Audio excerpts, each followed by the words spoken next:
Bonjour à toutes et à tous. Mes chers collègues, nous recevons cet après-midi Monsieur Jean-Noël Barrot, ministre délégué chargé de la transition numérique et des télécommunications. Monsieur le ministre, je vous remercie d'avoir répondu favorablement à notre invitation.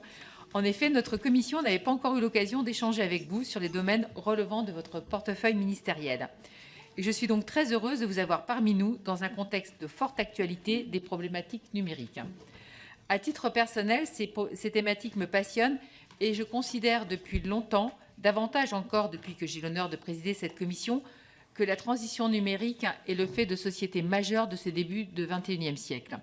Nos modes de vie, l'ensemble de nos usages et de nos pratiques, le travail, les loisirs, la santé, la communication, la culture, l'éducation, en fait, aucun champ de la vie sociale n'échappe à la révolution numérique, loin d'être achevé et que nous peinons parfois, du fait de la vitesse de son déploiement, à accompagner. Et c'est bien là que réside l'enjeu de l'action publique, poser des garde-fous, faire respecter la loi dans un espace qui échappe encore trop souvent à l'ordre républicain, en un mot, réguler. Et je profite de l'occasion qui m'est donnée pour saluer la décision du gouvernement d'inscrire à l'ordre du jour du Sénat la proposition de loi du président Laurent Marcangeli, laquelle vise à garantir la vérification de l'âge des utilisateurs sur les réseaux sociaux, condition nécessaire de la protection des mineurs dans l'espace numérique. Celle-ci constitue justement l'un des grands axes du projet de loi visant à sécuriser et réguler l'espace numérique, sur laquelle je souhaite que notre commission formule un avis. Pouvez-vous nous en présenter les objectifs et le contenu, en particulier s'agissant des nouvelles compétences de l'Arcom, de la lutte contre la cybercriminalité et de l'exposition des mineurs à des contenus pornographiques? Par ailleurs, avez-vous des éléments de calendrier à nous donner? Mais j'aurai encore beaucoup de questions à vous poser. Mais je sais que mes collègues sont impatients de pouvoir échanger avec vous. Et donc, je me contenterai de vous poser une seconde question sur la stratégie française de recherche en matière d'intelligence artificielle. Grâce aux investissements du gouvernement, la France est d'ores et déjà dotée de 4 instituts interdisciplinaires sur l'IA, à Paris, Grenoble, Toulouse et Nice. Face au progrès exponentiel des technologies américaines, quelles sont les actions supplémentaires que pourraient mettre en œuvre les pouvoirs publics pour faire de notre nation, qui a toutes les compétences pour y parvenir, un leader de l'intelligence artificielle? Donc, après ces quelques questions, Monsieur le Ministre, je vous donne la parole pour une intervention liminaire et qui sera suivie ensuite des questions des orateurs de groupe.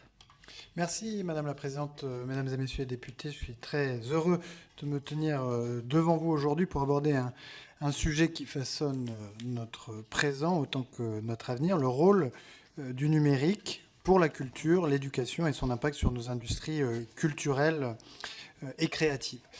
Je commencerai par rappeler que le numérique est un formidable vecteur de communication, de partage et d'échange, qui à bien des égards a permis à l'humanité d'avoir un meilleur accès à l'information, de partager autour du monde la connaissance accumulée et de démultiplier les canaux de création. Aujourd'hui, alors que l'intelligence artificielle nous place à l'aube d'une nouvelle révolution, ce sont nos modes de création et de production de contenu qui se voient bouleversés. D'emblée, permettez-moi de souligner une idée clé. Le numérique n'est pas une fin en soi, c'est un moyen. Un moyen pour dépasser certaines frontières, pour briser certaines barrières et pour nous réunir dans des espaces communs d'apprentissage et de découverte. En tout cas, c'est ce que le numérique devrait être. Les outils numériques ont révolutionné la formation. Désormais, l'accès à l'éducation n'est plus limité par la géographie, le statut social ou les contraintes financières. Les cours en ligne, les plateformes d'apprentissage ont démocratisé l'éducation, permettant à chacun, quel que soit son âge ou son lieu de résidence, de se former, d'acquérir de nouvelles compétences et de s'épanouir intellectuellement. Le numérique a également redéfini les frontières du possible en matière culturelle. Les musées, les bibliothèques, les centres culturels du monde entier ont ouvert leurs portes virtuelles, offrant un accès inédit à des trésors artistiques, littéraires et historiques. Aujourd'hui, le besoin de voyager pour admirer la Joconde, pour explorer les hiéroglyphes égyptiens, pour se plonger dans l'immensité de notre patrimoine culturel et informationnel se voit redéfini, puisque tout ce patrimoine est en quelque sorte accessible à portée de clic, même si il y a toujours une émotion particulière quand on se trouve véritablement devant la Joconde. Les avancées numériques ne se limitent pas à la démocratisation de l'accès à la culture et à l'éducation, elles donnent également accès à de nouveaux espaces d'interaction et d'échange. Et on a entendu ces dernières années les promesses portées par les technologies immersives et les métavers. espace numérique où chacun peut créer un avatar et interagir avec d'autres utilisateurs, offre potentiellement des possibilités en matière d'apprentissage collaboratif, d'expérimentation artistique et de découverte culturelle. Mais il y a un mais, et la présidente le rappelait tout à l'heure, avec le développement de la société et de l'économie numérique, se sont développées de nouvelles menaces qui plongent nos concitoyens dans un certain nombre de difficultés, d'inquiétudes et parfois même de souffrances auxquelles il nous faut apporter des réponses très concrètes. Et je voudrais citer 3 des désordres dont on a pu constater le développement ces dernières années dans l'espace numérique. Le premier a trait à la déstabilisation des chaînes de valeur des industries culturelles et créatives. Le deuxième à la propagation des fausses nouvelles et de la désinformation. Et le troisième, l'exposition des mineurs à des contenus inappropriés. S'agissant de la déstabilisation des chaînes de valeur des industries culturelles et créatives, vous dire que le gouvernement a mis en place un fonds d'aide à l'innovation numérique dans le secteur culturel qui soutient des projets innovants tels que la plateforme La Culture chez nous, qui offre un accès en ligne à des œuvres culturelles françaises. Cependant, il reste encore à étudier comment mieux répartir les revenus entre les acteurs culturels et les plateformes numériques pour assurer un écosystème équilibré. Ensuite se pose évidemment la question de la rémunération de la presse. Le débat a eu lieu ces dernières années autour des droits voisins, dans le cadre du partage de la valeur avec l'émergence des réseaux sociaux. En 2019, la France a été le premier pays de l'Union européenne à transposer en droit national la directive sur les droits d'auteur dans le marché unique numérique. Cette loi, souvent appelée loi sur les droits voisins, vise à protéger les droits des éditeurs de presse et des journalistes face aux géants du numérique tels que Google et Facebook. Elle oblige ces plateformes à rémunérer les éditeurs de presse pour l'utilisation de leurs articles et de leurs contenus en ligne. En conséquence, des accords ont été conclus entre les plateformes numériques et les éditeurs de presse pour assurer une rémunération équitable. Par exemple, en 2021, Google a signé un accord avec l'Alliance de la presse d'information générale pour rémunérer les éditeurs de presse français pour l'utilisation de leurs contenus sur Google Actualité. Mais on voit bien, avec l'émergence de ce qu'on appelle les systèmes de dialogue ou les agents conversationnels, qu'il va bien nous falloir remettre l'ouvrage sur le métier, puisqu'une nouvelle fois, les médias et les journalistes risqueraient, si nous ne faisons rien, de se voir confisquer une partie de la valeur qu'ils créent. Deuxième catégorie des menaces, celles qui ont trait à la désinformation. Le gouvernement a lancé le programme Éducation aux médias et à l'information dans les écoles, qui vise à développer l'esprit critique des élèves face aux informations qu'ils rencontrent en ligne.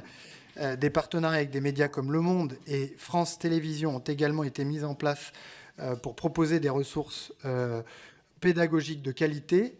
Cependant, il est nécessaire de poursuivre ces efforts pour renforcer la résilience des citoyens face aux fausses nouvelles et aux manipulations en ligne. À ce titre, je tiens à saluer le travail remarquable de la députée Violette Spielbout et du député Ballard dans le cadre de leur mission flash sur l'éducation critique aux médias, dans lequel les propositions pour mieux armer les citoyens face à la désinformation sont nécessaires. Dernier sujet de menace, celui qui concerne la protection ou l'exposition des enfants, des mineurs, au contenu inapproprié.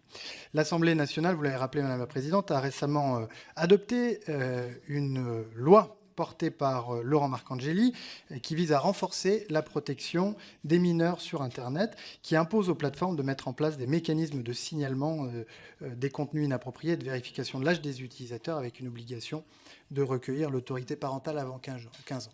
Cette loi a un immense mérite qui est celui de rappeler que sur Internet, les limites d'âge auxquelles nous astreignons dans l'espace physique depuis de très nombreuses décennies ne sont tout simplement pas appliquées.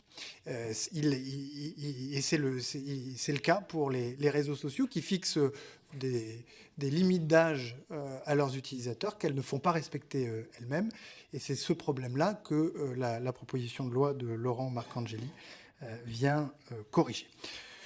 J'ajouterai que de nombreuses associations interviennent auprès des élèves pour les aider à adopter des pratiques responsables en matière d'utilisation d'Internet et des médias numériques en développant leur esprit critique. Je pense à Génération Numérique, à l'UNAF, l'Open ou encore Tralalaire, qui gère le programme Internet sans crainte. Malgré ces efforts, il est crucial de continuer à surveiller et à réguler les contenus numériques pour garantir la sécurité des mineurs en ligne et d'accompagner leurs parents dans cette démarche.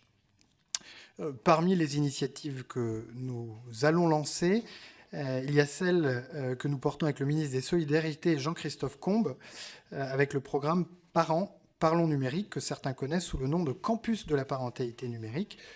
En effet, pour accompagner les parents, une multitude d'offres existe. Cependant, cette offre manque de lisibilité et ne correspond pas toujours aux attentes ou à la situation très diverse des parents. Ce programme permettra de donner plus de lisibilité en labellisant les structures dûment, si l'on peut dire, habilitées à accompagner les parents dans ces démarches de parentalité numérique. Évidemment, le sujet de la protection des mineurs ne s'arrête pas là. 2 autres propositions de loi ont été examinées ce printemps par l'Assemblée nationale, celle de Bruno Studer s'agissant du droit à l'image des enfants, celle de Caroline Janvier s'agissant de l'addiction aux écrans, qui apporte chacune un certain nombre de réponses à la multitude des problèmes auxquels sont confrontés aujourd'hui les parents qui, tant bien que mal, essayent d'accompagner leurs enfants vers un usage responsable et adéquat des outils numériques. Je finirai ce propos liminaire, je vais essayer d'être bref, puisque nous fêtons aujourd'hui la journée de l'Europe, avec la question de la régulation sur laquelle la France est motrice au niveau européen pour créer un ensemble de règles qui, prises tout ensemble, constitueront un marché unique du numérique.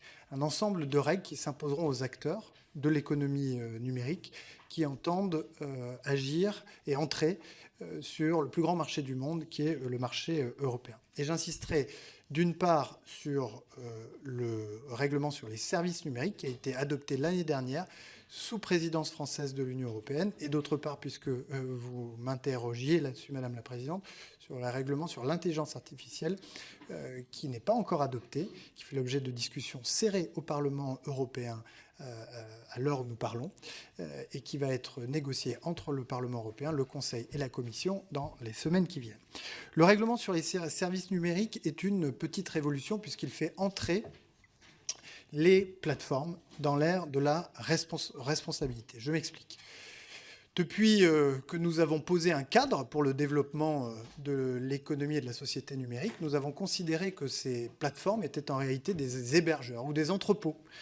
Et à l'image du propriétaire d'un entrepôt qui n'a pas de responsabilité lorsqu'il le loue vis-à-vis de l'utilisation que peut en faire le locataire, si le locataire utilise un entrepôt pour y stocker des produits illicites, on ne peut pas aller chercher la responsabilité du loueur.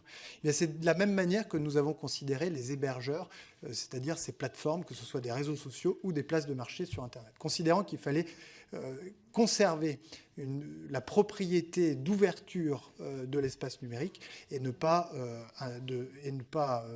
créer artificiellement des barrières ou des obstacles à la liberté de la circulation des biens et des services, de même que des messages.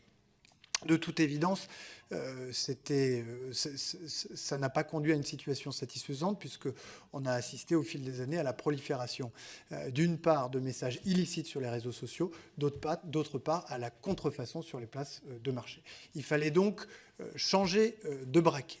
Et ces problèmes ne se posent pas qu'en Europe, ils se posaient dans le monde entier. Mais l'Europe, la première, a décidé de faire évoluer sa réglementation et d'introduire un régime nouveau, un régime de responsabilité pour les plateformes de réseaux sociaux et de places de marché.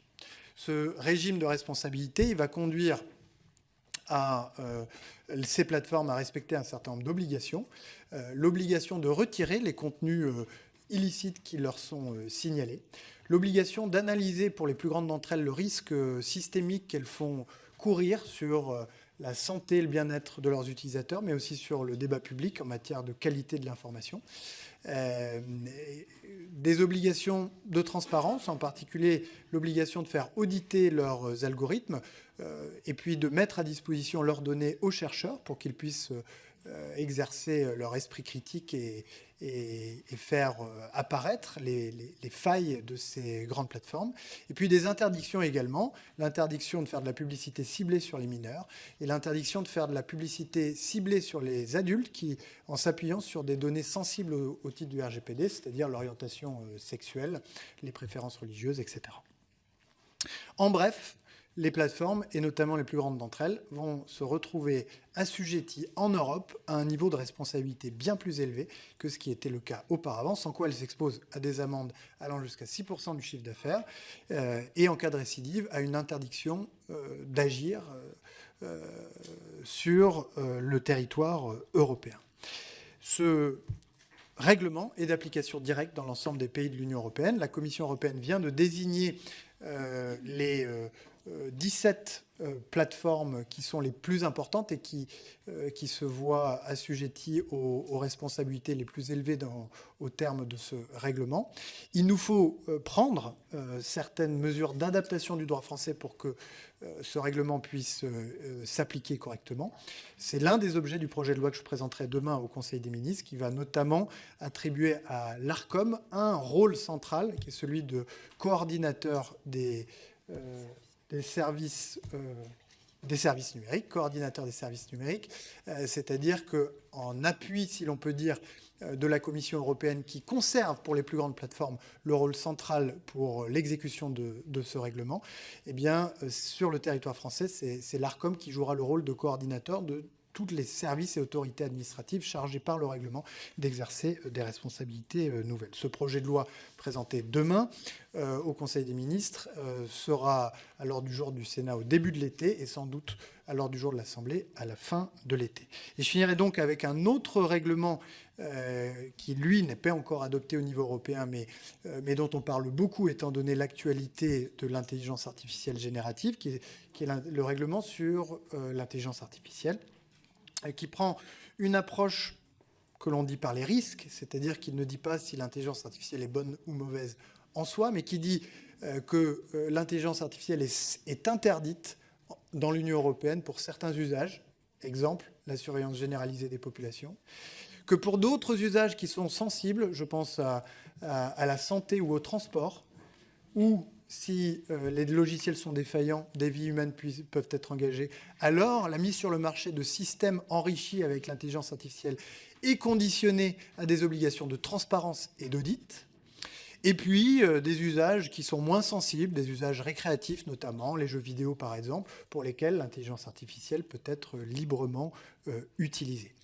Vous imaginez bien que les débats dans la dernière ligne droite des négociations sur ce règlement incorporent les questions nouvelles posées par l'irruption de ChatGPT et d'autres, à savoir la question des droits d'auteur, la question du respect de la vie privée et la question de la désinformation. Je souhaite pour ma part que les législateurs puissent renforcer le dispositif en cours d'élaboration pour garantir l'ensemble des protections nécessaires à assurer la confiance et donc le développement équilibré de l'intelligence artificielle en Europe. Voilà, j'ai été un petit peu long, je crois avoir répondu à vos questions, Madame la Présidente, et je suis à l'écoute de celles des membres de la Commission. Merci, Monsieur le Ministre, pour ces propos liminaires et d'avoir planté le décor. Et maintenant, vous allez avoir effectivement les questions de mes collègues. Donc, et pour le groupe Renaissance, Céline Calvez. Merci Madame la Présidente. Monsieur le Ministre, vous l'avez évoqué, de nombreuses mesures ont été mises en œuvre en France ces dernières années afin de fixer un cadre optimal à l'écosystème numérique. Qu'il s'agisse de combattre la propagation des fausses informations, qu'il s'agisse de protéger davantage les plus jeunes, on voit que tous les ans, nous avons besoin de renforcer notre arsenal législatif et la majorité présidentielle, depuis 2017, n'a eu de cesse de pouvoir s'y attaquer. Alors, il en est ainsi aussi du secteur de la culture. La loi relative aux droits voisins ou à celle relative à la régulation ou la protection de l'accès aux œuvres culturelles a notamment permis de valoriser le patrimoine, d'assurer une plus juste répartition et a donc créé l'Arcom que vous avez évoqué et dont vous souhaitez renforcer les moyens. Alors, si la France souvent a pu être pionnière ou motrice, pour reprendre vos mots, dans l'évolution de la législation sur le numérique et inspirer certains voisins. Vous l'avez dit, il est nécessaire d'avoir un véritable dialogue au sein de l'Union européenne. En cette journée du 9 mai, on voit que la journée de l'Europe, on ne peut que prôner les bienfaits de cette coopération internationale. À ce titre, le projet de loi que vous présenterez demain permettra notamment d'adapter nos règles aux dispositions du règlement DSA. Vous êtes revenu sur le règlement concernant l'intelligence artificielle. Nous avons pu récemment en parler, souligner les travaux de Cédric Villani qui démontraient l'utilité d'une maîtrise de cette technologie. La semaine dernière, le président du HCERES nous disait sa confiance dans la capacité de la France à rester en avance en termes de compétences et d'infrastructures. Pour autant, il appelait à notre vigilance. L'intelligence artificielle possède un fort impact sur le secteur de la culture. Et si aujourd'hui on n'identifie pas complètement tous les risques, je voulais avoir votre avis sur deux questions. La première, quelle protection pour les œuvres de l'esprit que l'intelligence artificielle utilise sans même mentionner les auteurs? Et deuxième question, quelle protection pour les contenus générés par une intelligence artificielle conversationnelle telle que ChatGPT? En ce cas, qui est le titulaire des droits, les concepteurs de l'intelligence artificielle ou les utilisateurs de l'intelligence artificielle? Je vous remercie. Merci, Madame la députée. Pour le Rassemblement national, Sophie Blanc. Je vous remercie, Madame la Présidente. Monsieur le Ministre, l'Internet, le numérique, le digital, l'informatique, quel que soit le terme utilisé, nous assistons à une transformation profonde de nos manières de travailler, de consommer, d'enseigner, de se former, de dialoguer avec la banque, la sécurité sociale, Pôle emploi ou encore le médecin. Même la vie privée des Français, de la boucle WhatsApp familiale aux courses en ligne, en passant par les devoirs de nos enfants, notre vie est profondément modifiée par les écrans et surtout par la technologie qui les anime. Le bouleversement est lui aussi majeur dans l'éducation et on s'en est notamment rendu compte au moment des confinements. Le saut est frappant à quelques années d'intervalle entre des générations d'élèves finalement assez proches en âge. Alors, les textes qui se succèdent dans l'hémicycle, vous en avez fait état, sur l'exposition numérique, la protection des enfants aux écrans, et votre ministère a lui-même déployé une campagne de sensibilisation sur le sujet en février. Mais je ne vois pas, à travers ces textes, de vision claire sur ce qui doit être fait dans les mois et les années à venir en termes de transition. Je vois les textes succéder, mais pas de vue d'ensemble dans notre mot. Où allons-nous sur le sujet de l'éducation et du numérique? Je sais pertinemment que nous sommes à l'aube d'un changement violent de civilisation, certainement bien plus violent que celui de l'ère post-Gutenberg, et que c'est le rôle de l'État de faire en sorte que nos concitoyens vivent au mieux ces périodes de transition. Mais notre époque numérique n'est pas stable et j'ai peur que la transition ne devienne le mot qui définit cette perpétuelle course à l'adaptation technologique. Alors, Monsieur le Ministre, quelle est votre vision sur cet accompagnement dans un monde de l'éducation qui a tant besoin de stabilité? Et c'est de cette transformation profonde sur la manière d'enseigner et donc d'apprendre que j'attends votre avis, vu par le prisme de la transformation numérique dont vous avez le ministère. Je vous remercie. Merci, Madame la députée. Pour LFI NUPES, Ségolène Amiot.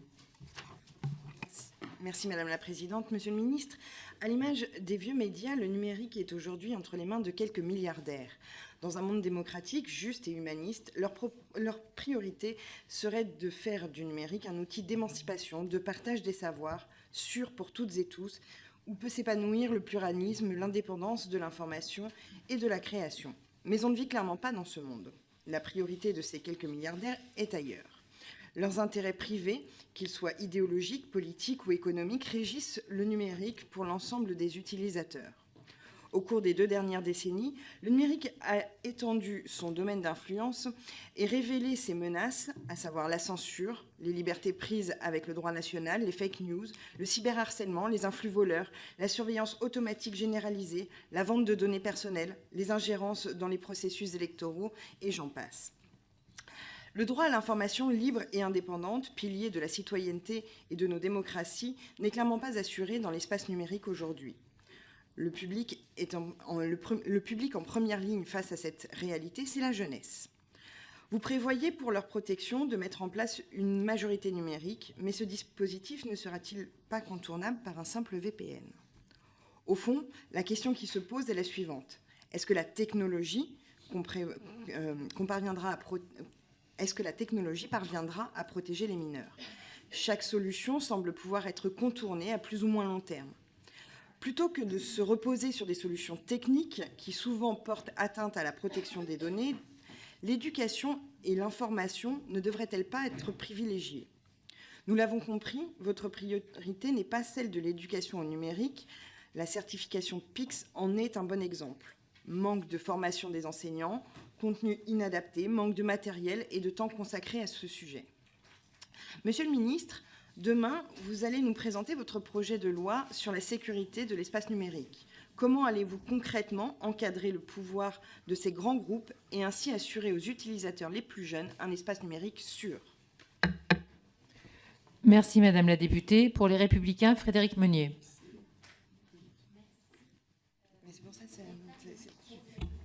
C'est bon. Merci Madame la Présidente. Monsieur le Ministre, je souhaitais revenir sur votre position sur le robot conversationnel développé par les États-Unis. Selon l'Italie, le robot enfreint de multiples manières la réglementation européenne qui protège les internautes et a donc décidé de le bloquer pour atteinte à la législation sur les données personnelles. Selon vous, il s'agit d'une mauvaise réponse et la France devrait opter pour une approche plus modérée. Il ne faut pas l'interdire, mais plutôt encadrer le développement de l'intelligence artificielle dans le sens que nous voulons. Le Parlement européen examine actuellement un projet de règlement encadrant l'usage et la commercialisation des intelligences artificielles depuis 2021, et vous l'avez largement développé tout à l'heure. Selon vous, quel cadre, plus synthétiquement, plus concrètement, faudrait-il donner aux intelligences artificielles? De plus, comment réguler sans freiner l'essor de l'intelligence artificielle européenne alors que l'Europe veut devenir l'un des leaders en la matière? Vous réglementez d'un côté, mais est-ce que ça ne va pas limiter justement le développement de l'intelligence artificielle? Selon Goldman Sachs, l'intelligence artificielle pourrait entraîner des perturbations importantes sur le marché du travail et pourrait avoir un impact sur 300 millions d'emplois à temps plein.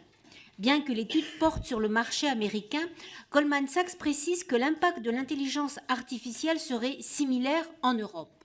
Certains affirment, comme Bill Gates, que le plus grand risque pour l'emploi serait finalement de ne pas embrasser assez vite ces technologies. En effet, le clivage se situerait entre les entreprises qui adoptent la technologie et celles qui ne l'adoptent pas. Quel est votre avis sur le sujet? Je vous remercie. Merci, Madame la députée.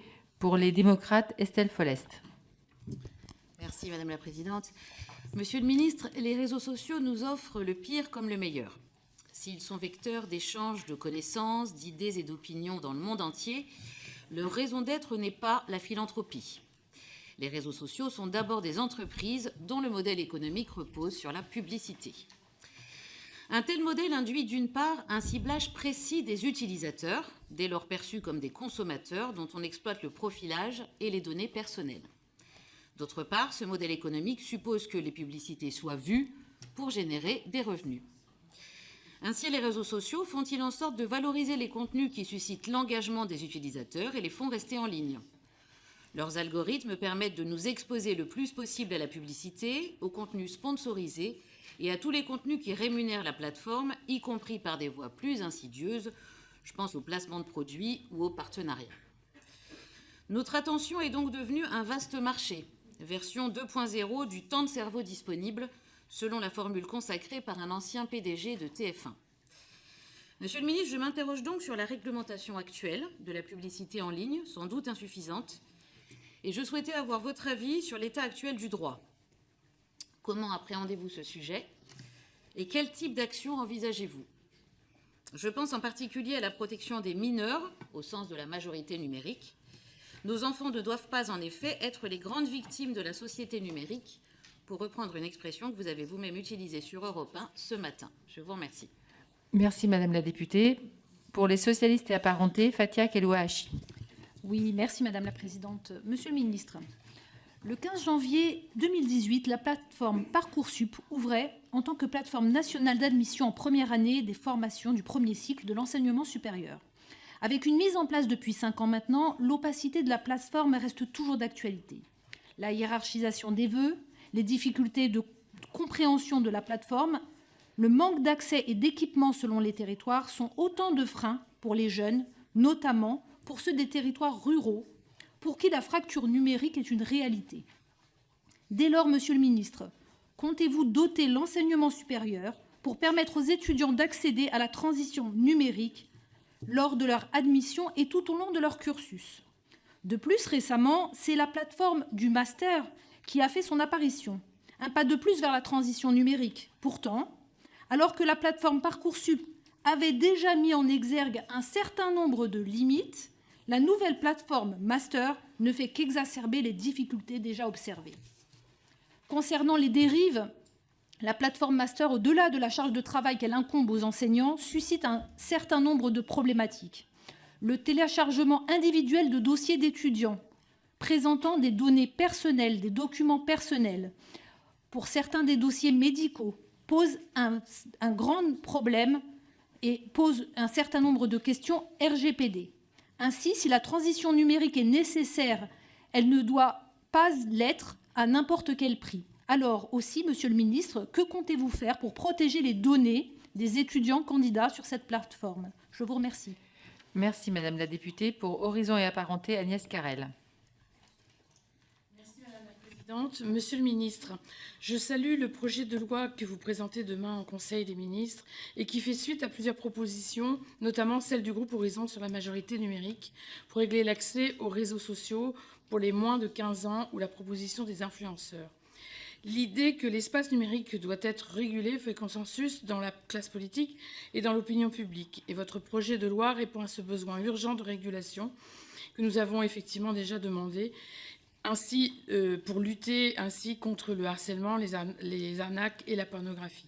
Le cyberharcèlement, dont sont victimes beaucoup d'enfants et de jeunes, mais aussi un grand nombre de femmes, est un délit sanctionné par des peines d'emprisonnement et des amendes, mais chacun sait que ces sanctions sont peu appliquées.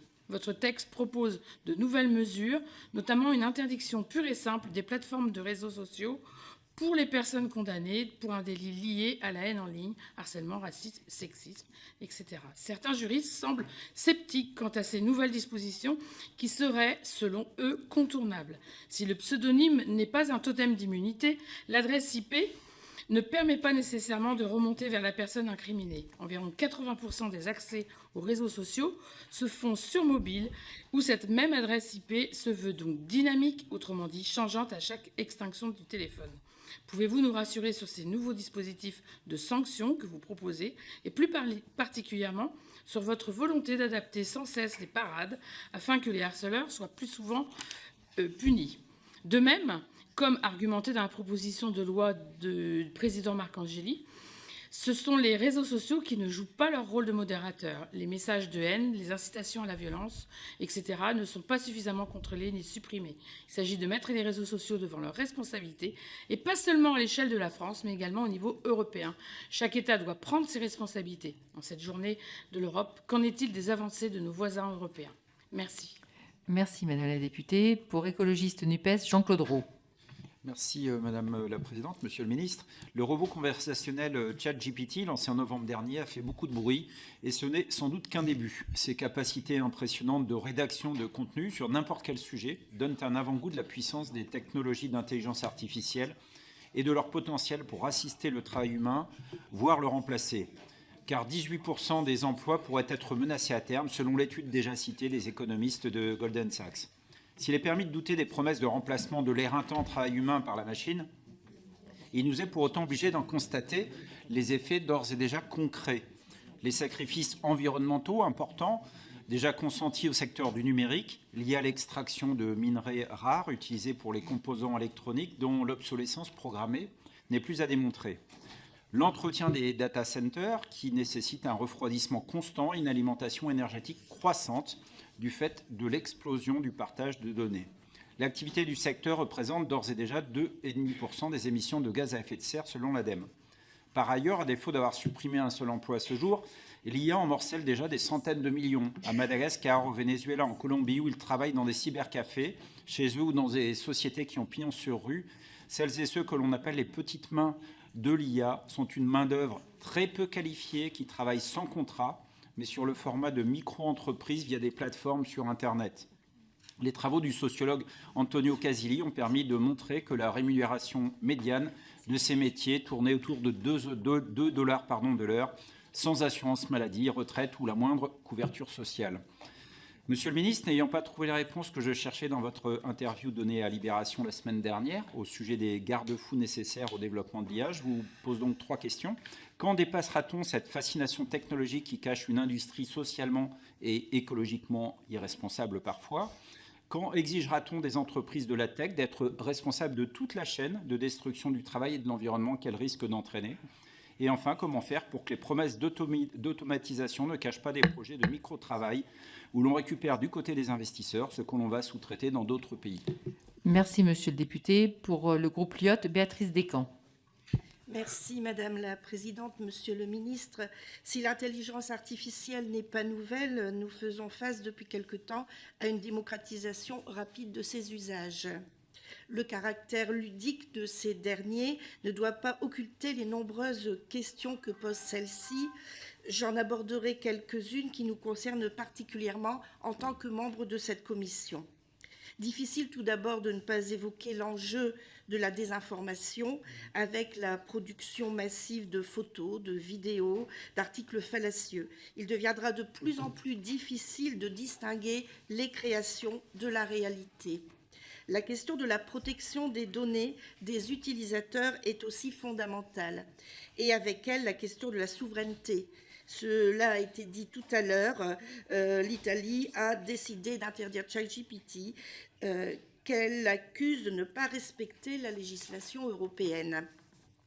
Je pense par ailleurs aux enjeux posés dans l'enseignement supérieur et la recherche, avec des établissements qui ne savent pas encore comment appréhender l'utilisation de ces outils par les étudiants, sans compter les conséquences sur l'emploi et la formation.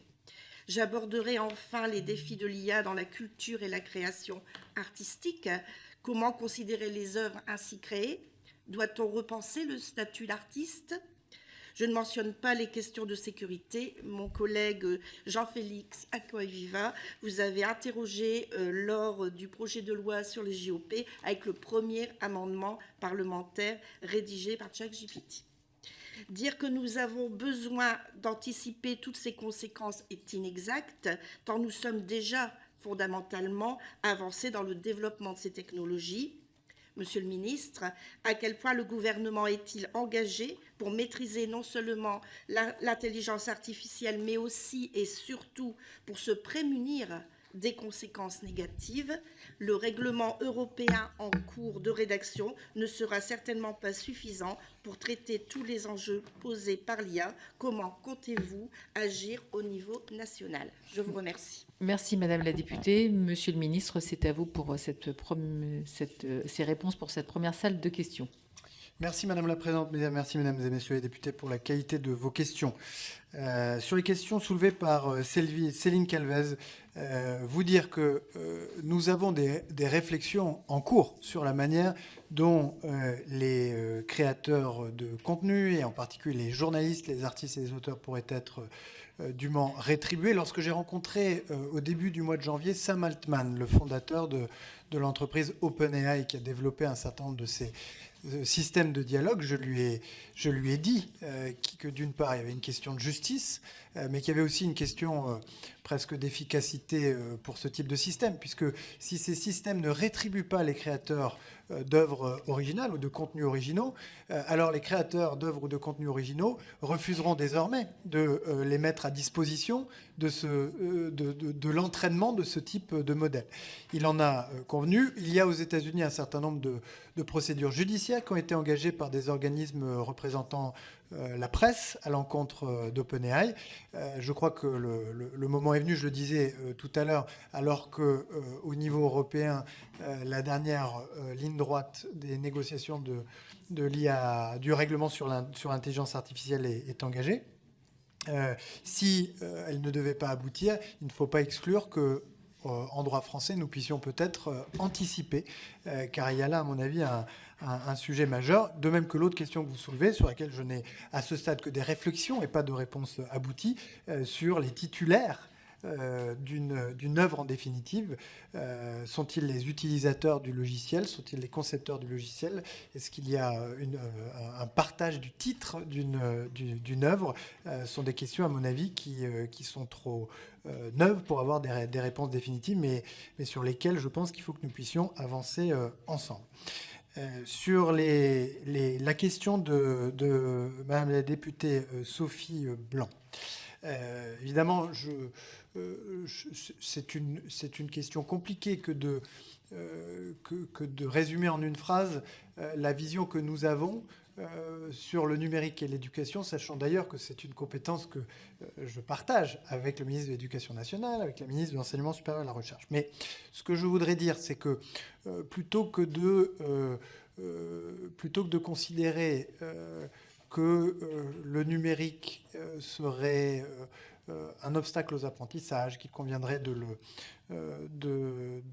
l'ostraciser, de le sortir des murs de l'école ou de l'université, ou à l'inverse, qu'il faudrait tout livrer au numérique et tout basculer sur les tablettes, je crois qu'il faut nous focaliser sur notre capacité à discerner ce qui, dans le numérique, peut renforcer les apprentissages et ce qui peut les affaiblir. Et moi, j'insisterai sur 3 points. La nécessité de développer l'esprit critique des élèves face au nouvel espace informationnel qui s'est développé et dans lequel ils vont, en citoyens, devoir évoluer. Deuxième point, c'est la maîtrise des outils. De ce point de vue-là, les annonces du ministre de l'Éducation nationale, de l'apprentissage du code dès la 5e, du retour des maths au lycée, de la création de nouveaux bacs professionnels consacrés au numérique sont des bonnes nouvelles, parce qu'elles nous permettront de maîtriser ces outils plutôt que de les subir. Et puis, savoir aussi se débarrasser, si l'on peut dire, des usages en reconnaissant que certains sont nocifs ou toxiques. Quand vous avez un écran ou une tablette entre les mains, ce peut être soit un formidable outil d'apprentissage s'il est utilisé de manière active pour développer le sens de la créativité de l'utilisateur, soit au contraire un vecteur d'abêtissement s'il est utilisé de manière passive. Et donc filtrer, expurger, si l'on peut dire, la salle de classe, l'école, l'université des usages passifs ou toxiques ou nocifs du numérique pour préserver les usages ou pour réserver le temps de cerveau disponible, comme ça a été évoqué tout à l'heure, aux usages qui sont bénéfiques du numérique, me paraît être la ligne de crête sur laquelle nous devons évoluer. Sur la question de Madame la députée Amiot, je partage son avis, même si j'ai l'impression qu'elle est partie. Dans l'économie numérique, se sont développés de nouveaux monopoles qui abusent de leur position de domination et placent nos entreprises dans une situation de dépendance et d'assujettissement. Il faut mettre fin à la loi du plus fort, c'est clair. Et il faut libérer nos entreprises de leur joug, de leur chaîne numérique, si l'on peut dire. C'est tout l'objet de l'autre règlement adopté sous présidence française de l'Union européenne, qu'on appelle le DMA, le règlement sur les marchés numériques, qui est sans doute l'une des régulations commerciales les plus ambitieuses et les plus importantes depuis le début du XXe siècle. Pourquoi ? Eh bien, parce que ce que fait le règlement sur les marchés numériques, c'est de constater qu'il existe aujourd'hui des pratiques commerciales déloyales, et plutôt que de les laisser être constatées par les autorités de la concurrence a posteriori et éventuellement sanctionnées, comme on le fait dans tous les autres secteurs, eh bien, ce règlement sur les marchés numériques dit que ces pratiques déloyales dans l'économie numérique qui va si vite font trop de dégâts pour attendre que les autorités de la concurrence les constatent et les sanctionnent. Et ce règlement érige des interdictions administratives a priori, en fixant 26 nouvelles obligations et interdictions qui sont faites aux géants du numérique et qui correspondent à des pratiques commerciales déloyales. Exemple, il sera désormais interdit dans l'Union européenne, sous peine d'une amende allant jusqu'à 10% du chiffre d'affaires, voire 20% en cas de récidive, de préinstaller sur un smartphone qui est vendu dans le commerce un navigateur, un moteur de recherche, un assistant personnel. Pourquoi est-ce que c'est une mesure, pourquoi est-ce que c'est une pratique commerciale déloyale ? Eh bien parce que quand vous vendez en même temps un smartphone et que vous préinstallez le moteur de recherche, il est impossible pour un concurrent fournisseur de moteurs de recherche d'entrer sur le marché.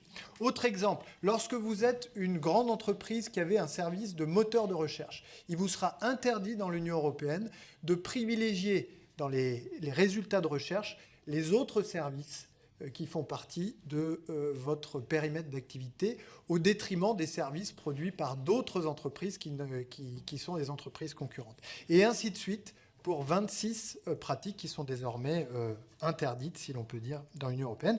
C'est bien l'objectif qui est le nôtre. Et dans le projet de loi que je présenterai demain, nous appliquons le même principe à un autre marché numérique qui est celui du cloud, qui est aujourd'hui concentré entre les mains d'une poignée d'acteurs, en réalité 3 acteurs qui se partagent 70% du marché, et qui, par des pratiques déloyales, enferment les entreprises françaises et européennes dans leurs services, ce qui crée une situation de dépendance et un problème de souveraineté sur lequel nous sommes pleinement mobilisés avec Bruno Le Maire.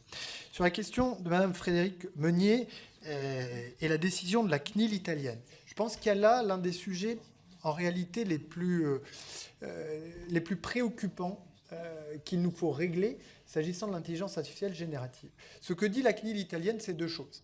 Il y a un problème avec le traitement des données des utilisateurs, vous et moi, de ChatGPT, même si je sais que ce n'est pas ChatGPT qui a rédigé votre question, Madame la députée, puisque jusqu'il y a quelques semaines, avant que la CNIL italienne ne tape du poing sur la table, lorsque vous alliez interroger ChatGPT conservait vos données, les données de vos questions, vos données d'enregistrement, d'une manière qui n'était pas du tout conforme avec les principes du RGPD.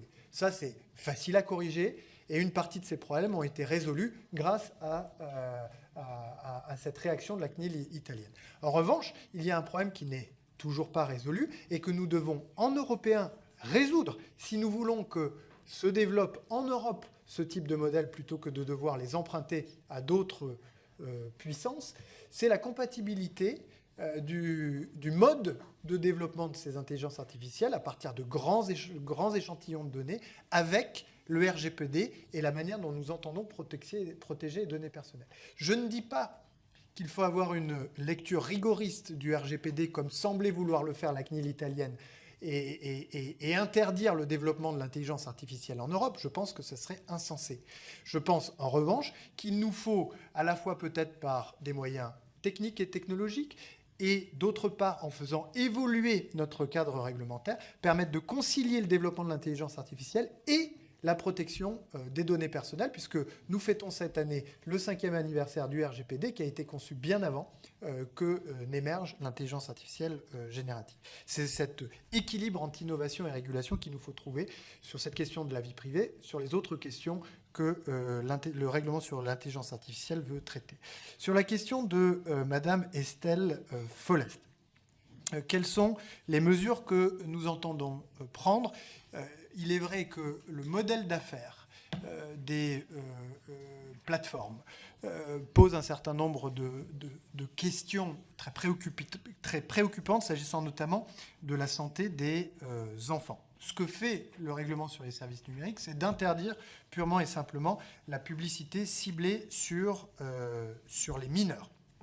Ce qui est une très bonne nouvelle, puisque cela va sans doute réduire considérablement l'intérêt pour ces plateformes de capter l'attention des mineurs, dans la mesure où elles ne pourront pas profiler ces mineurs pour vendre de l'espace publicitaire. Je pense qu'il faudra aller plus loin et regarder sur le plan concurrentiel la manière dont fonctionnent ces modèles d'affaires fondés sur la concurrence, qui sont eux aussi, à mon avis, l'objet de pratiques commerciales déloyales de la part des opérateurs de ces services. D'ailleurs, vous avez peut-être vu que l'autorité de la concurrence a rendu une décision la semaine dernière qui indique que Meta se livrait à des pratiques anticoncurrentielles pour, si l'on peut dire, préserver les profits associés à ces activités publicitaires. En parallèle du DSA, on a eu l'occasion d'en discuter et cette commission a été saisie de ce sujet. Il y a des moyen d'aller plus loin. C'est d'ailleurs ce qu'a fait la proposition de loi de Laurent Marcangeli, adoptée à l'Assemblée nationale et qui est inscrite à l'ordre du jour du Sénat pour la semaine prochaine. Sur la question de Madame Fathia Keloua-Hachi, sur Parcoursup, et j'ajouterai Insersup, qui est un nouveau logiciel, c'est un très bon exemple, je dirais, des forces et des faiblesses du numérique. Peut-être y a-t-il des dimensions qu'il nous faut corriger dans l'outil. Parce qu'au départ, il n'a pas été compris. Il n'y a rien de pire qu'un algorithme, s'agissant du service public, quand on ne comprend pas les recommandations qu'il fait. Et d'autre part, s'il y a des problèmes de respect de la vie privée, ils doivent évidemment être corrigés. Mais quels sont les grands mérites de ces systèmes-là ? Eh bien, ces systèmes-là, ils vont permettre de donner aux élèves et à leurs parents l'information sur le taux d'insertion dans l'emploi, sur le taux de continuation vers une formation, de chaque formation au moment où ils doivent se décider. Ces indicateurs sont en train d'entrer dans les systèmes de Parcoursup et d'Insersup et vont permettre aux élèves, aux jeunes de France de choisir en âme et conscience les formations vers lesquelles ils se dirigent en connaissant les opportunités réelles que ces formations offrent. Sur la question de Mme la députée Agnès Carrel, s'agissant du cyberharcèlement, rappeler qu'en première approche, le DSA va harmoniser les pratiques au niveau européen, même si un certain nombre de plateformes ont commencé à mettre en place des processus de signalement et de retrait des contenus lorsqu'ils leur sont signalés, notamment parce que la France, dans le cadre de la loi Avia, puis de la loi Valeurs de la République, a imposé aux plateformes un certain nombre de règles de modération. Ceci étant dit, s'agissant du cyberharcèlement, ce que l'on constate, c'est qu'il se propage comme un incendie sur les réseaux sociaux et qu'il est parfois le résultat de l'action d'internautes qui se protègent ou qui se croient protégés derrière des pseudonymes, qu'il est parfois en revanche le résultat d'internautes qui ont pignon sur rue, mais qui se comportent comme des incendiaires en embrasant leur communauté pour déclencher des raids de cyberharcèlement contre des victimes désignées. La proposition que nous faisons dans le cadre du projet de loi que je présenterai demain, elle est issue des discussions que nous avons eues dans le cadre du Conseil national de la refondation, notamment avec les créatrices de contenu, celles qu'on appelle parfois les streameuses, et avec les plateformes, qui nous ont indiqué que l'un des problèmes majeurs, c'est que lorsque des comptes sont suspendus, les personnes concernées se réinscrivent ensuite sur le réseau social en question, sur d'autres réseaux sociaux parfois. Avant d'évoquer la mesure en elle-même, je veux simplement rappeler que la loi d'orientation et de programmation du ministère de l'Intérieur, portée par Gérald Darmanin, va permettre le dépôt de plainte en ligne, le dépôt de plainte accompagné d'un avocat et viendra s'ajouter à ça les kits de sensibilisation au cyberharcèlement que la Première ministre a annoncé, dont la Première ministre a annoncé le déploiement auprès des forces de l'ordre lors de la journée internationale des droits des femmes du 8 mars. Et par ailleurs, la loi d'orientation et de programmation du ministère de la Justice, en donnant de nouveaux moyens à la justice, va permettre là aussi d'accélérer, je l'espère, les enquêtes conduisant à la condamnation des agresseurs de victimes, comme on l'a vu pour Mila ou pour Eddy de Pretto. Ce que fait la mesure, c'est de permettre au juge de prononcer une peine complémentaire d'interdiction de réinscription sur le réseau social pendant une période de 6 mois.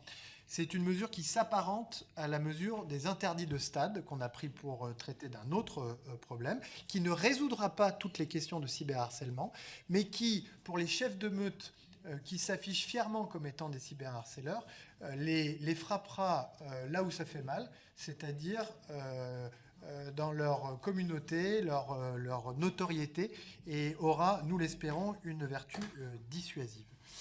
Sur la question de Jean-Claude Roux, il y en a deux, celle de l'empreinte environnementale et celle de l'empreinte sociale de l'intelligence artificielle. Deux questions qui, effectivement, à ce stade, ne sont pas tout à fait traitées, même si, avec le principe du devoir de vigilance qui a été adopté au niveau européen, ces problématiques, à mon avis, seront progressivement traitées. Simplement, sur l'empreinte carbone du numérique, rappelez que nous avons désormais des chiffres qui nous indiquent que, comme vous l'avez rappelé, c'est 2,5% de l'empreinte carbone du pays, que c'est une empreinte qui a vocation à augmenter dans les années qui viennent si nous ne faisons rien, que 80% de cette empreinte provient des équipements et de leur fabrication, et que pour contenir l'empreinte carbone du numérique à 17 millions de tonnes équivalent carbone, c'est-à-dire son niveau actuel en 2030, il nous faudrait faire une seule chose, conserver 2 ans de plus nos équipements, smartphones, tablettes, ordinateurs, téléviseurs. Et puis enfin, sur la question de Béatrice Descamps, je crois qu'effectivement la désinformation est un problème majeur.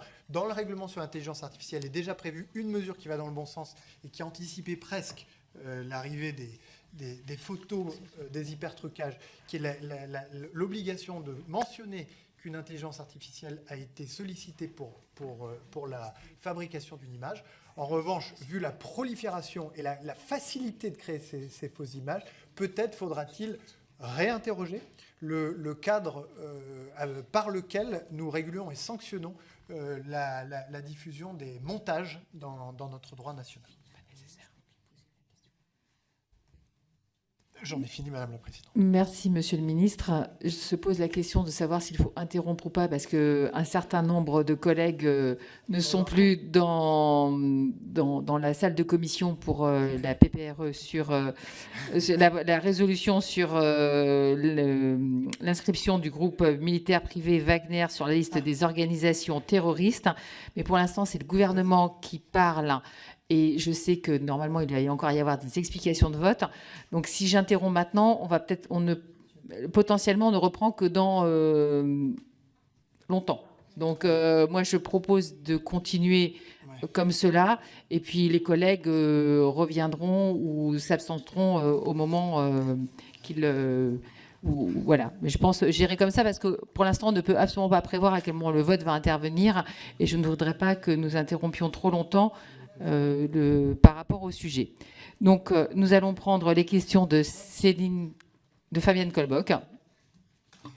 Merci Madame la Présidente. Alors, Monsieur le Ministre, je sais votre engagement pour mieux protéger les mineurs du numérique, de la désinformation au cyberharcèlement, en passant par la pornographie, qui est un enjeu majeur. Dans le règlement DSA, les grandes plateformes devront coopérer avec des signaleurs de confiance, comme des associations bien connues, pour leur expertise dans le repérage des contenus illicites, et leurs signalements devront être traités en priorité. Quelles seront les garanties de coopération des plateformes pour travailler avec ces signaleurs de confiance qui font un travail efficace et bien remarqué? Je vous remercie. Au revoir. Merci Madame la députée. Béatrice Piron. Merci Madame la Présidente. Monsieur le Ministre, tout d'abord, merci pour votre présentation. Je ne parlerai pas des progrès ou des menaces de l'IA, des métaverses ou de toutes les évolutions du numérique, mais j'ai choisi de vous parler du numérique pour tous. L'électronisme est un réel enjeu en France. Selon une étude de l'INSEE publiée en 2021, 17% de la population française âgée de 16 à 74 ans n'a pas ou trop peu de compétences numériques. Le gouvernement a consacré 250 millions d'euros en faveur de l'inclusion numérique au sein de son plan de relance et a créé plus de 2600 maisons France Service depuis 2019, ainsi que des conseillers numériques pour accompagner les citoyens. Toutefois, aujourd'hui, les attentes sont bien supérieures à l'offre. Au moment de la création de nouvelles formations dans les lycées professionnels, a-t-on imaginé de nouveaux diplômes, Bac Pro par exemple, que l'on pourrait intituler accompagnant numérique, agent d'accueil numérique ou support utilisateur?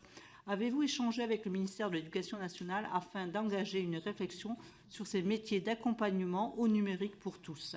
Cela permettrait également de rompre avec l'image de l'informaticien masculin spécialiste du codage ou expert cyber et d'ouvrir le numérique à des métiers requérant moins d'années d'études et, j'espère, plus féminisés. Merci. Merci Madame la députée. Je vous annonce que dans l'hémicycle, ils vont commencer les explications de vote. Donc comme il y a 10 groupes qui ont demandé des explications de vote, voilà, c'est pour que vous sachiez comment vous positionner pour pouvoir, si vous souhaitez y aller ou pas. Paul Vanier. Merci Madame la Présidente. Monsieur le Ministre, vous annonciez en février dernier vouloir faire de l'année 2023 celle de la fin de l'accès des mineurs aux sites pornographiques. Pour cela, vous évoquez la mise en place d'un dispositif de certification d'âge numérique en septembre prochain. 82% des mineurs ont en effet déjà été exposés à des contenus pornographiques, 62% ont visionné leurs premières images avant 15 ans. Cette exposition précoce est celle à des stéréotypes et parfois à des scènes de violence. Elle peut contribuer à façonner le rapport des enfants et des adolescents à la sexualité, au consentement.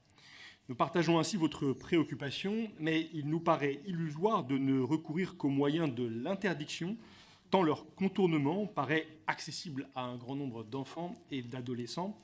Un simple VPN suffirait en effet à contourner la certification d'âge. Nous pensons pour notre part qu'il faut privilégier l'approche éducative. L'éducation nationale est chargée depuis 2001 d'assurer une éducation à la sexualité. En principe obligatoire, les 3 séances annuelles prévues ne sont suivies que par 15% des élèves, Monsieur le Ministre. La certification d'âge n'est-elle ainsi qu'un palliatif qui pourrait par ailleurs se révéler inefficace alors que le gouvernement se révèle encore incapable d'offrir à tous les élèves les cours d'éducation à la sexualité qui leur sont dus? Merci, Monsieur le député. Alexandre Portier. Merci, Madame la Présidente. Monsieur le Ministre, je voudrais revenir sur la conférence nationale du handicap qui s'est tenue le 26 avril dernier. Une série de mesures a été annoncée qui visait à améliorer le quotidien des 12 millions de personnes en situation de handicap qui vivent dans notre pays. Et parmi ces mesures, je souhaitais attirer votre attention sur le plan de rattrapage pour l'accessibilité numérique des démarches et sites Internet publics. Je me réjouis évidemment que le gouvernement souhaite, je cite, parvenir à l'accessibilité numérique à 100%, mais c'était une obligation pourtant déjà fixée depuis 2019 pour le service public et pour les entreprises dont le chiffre d'affaires est supérieur à 250 millions d'euros. Aujourd'hui, on doit reconnaître collectivement que c'est un échec. Acheter un billet d'avion ou de train, faire ses courses, postuler sur une offre d'emploi, la plupart des sites Internet ne sont pas conçus pour être aujourd'hui utilisables par les personnes en situation de handicap, ce qui entrave dans leur vie quotidienne leur accès à bon nombre de services. Le plan de rattrapage ne peut pas pour autant se limiter à 100% d'accessibilité pour le service public et il faut qu'il y ait une ambition beaucoup plus grande. Monsieur le ministre, que compte faire le gouvernement très concrètement pour que l'égalité d'accès au numérique soit enfin appliquée? Je vous remercie. Merci, Monsieur le député. Béatrice Bellamy. Merci Madame la Présidente, Monsieur le Ministre, chers collègues. Monsieur le Ministre, vous connaissez l'intérêt du groupe Horizon pour la question du numérique. On en a parlé précédemment avec le président Marcangeli et de son nécessaire encadrement. Je partage votre souhait de protéger les Français, de garantir l'ordre public en ligne et de restaurer la confiance de nos concitoyens en ligne. Cela ne peut se faire qu'en faisant respecter les lois déjà existantes et votées par le Parlement. Aussi, la question de la pornographie en ligne, accessible à tous, y compris aux mineurs, doit trouver une solution concrète. Le projet de loi que vous présentez doit ainsi permettre de soustraire nos enfants au déferlement des images porno sur Internet et de faire enfin respecter la loi. Monsieur le ministre, pouvez-vous nous préciser les mesures que vous portez en la matière et le mécanisme que vous envisagez pour renforcer le pouvoir de l'Arcom? Je vous remercie. Merci Madame la députée. Philippe Bertha. Merci Madame la Présidente. Monsieur le Ministre, je souhaite vous interroger sur le volet recherche en santé dans le cadre de l'utilisation du numérique au sein de nos écoles. L'étude ELF conduite par l'INSERM et l'INED, parue dans le bulletin épidémiologique d'octobre 2022 et disponible sur Santé publique France, met en exergue recherche scientifique pluridisciplinaire à l'appui, nombre d'effets délétères liés au temps excédentaire d'utilisation d'écran chez les enfants de 2 à 5 ans et demi. Même si le numérique offre de véritables opportunités pédagogiques et inclusives, son incidence nocive et toxique pour la santé de notre jeunesse doit être considérée avec gravité. Notre système éducatif en a fait un levier pédagogique en milieu scolaire. Or, dans la petite enfance notamment, la surexposition aux écrans a accentué les pathologies chroniques, surpoids, obésité par exemple, mais ce sont surtout les aspects aussi cognitifs et neurologiques, comme l'axe stylo-bras-cerveau, que portent mes présentes interrogations. D'autre part, comment le ministère compte endiguer ce phénomène socio-numérique total en milieu scolaire pour les moins de 5 ans et demi? En effet, est-ce tenable dès lors que l'utilisation du numérique dans les foyers dépasse déjà l'équilibre maximal requis par les autorités sanitaires et médicales?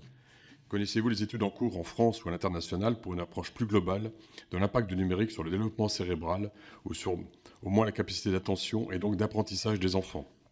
Enfin, en termes neurologiques et cognitifs, la fiche de route que vous présenterez demain en Conseil des ministres aura-t-elle aussi un volet prévention santé à ce sujet? Je vous remercie. Merci Monsieur le député.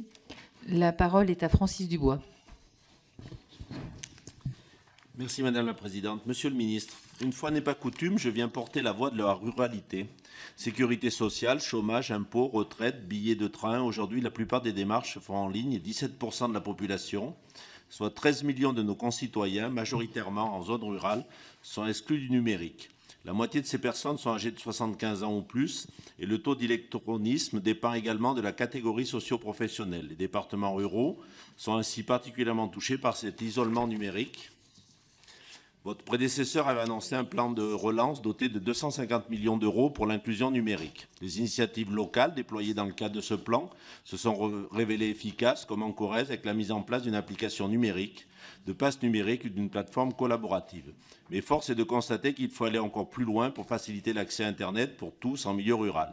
Ce sujet nécessite de la complémentarité, de la coordination entre les différents acteurs locaux, les départements, communautés de communes, communes, ont une connaissance très fine de ces besoins de terrain et savent articuler au mieux les actions nécessaires pour réduire l'isolement numérique. Ainsi, Monsieur le Ministre, pouvez-vous nous indiquer s'il est envisagé de reconduire les aides pour lutter contre l'électronisme et apporter un véritable coup d'accélérateur à l'inclusion numérique sur nos territoires ruraux? Je vous remercie de votre réponse. Merci, Monsieur le député. Cécile Rilhac.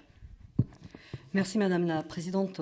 Monsieur le Ministre, cher Jean-Noël, je souhaiterais pour ma part revenir sur la question de la mise en place du vote électronique, particulièrement dans le cadre de la loi que j'ai portée créant la fonction de directrice ou de directeur d'école. En effet, l'article 5 de cette loi prévoit la possibilité pour le directeur d'école, après consultation du conseil d'école, d'organiser l'élection des parents d'élèves par voie électronique.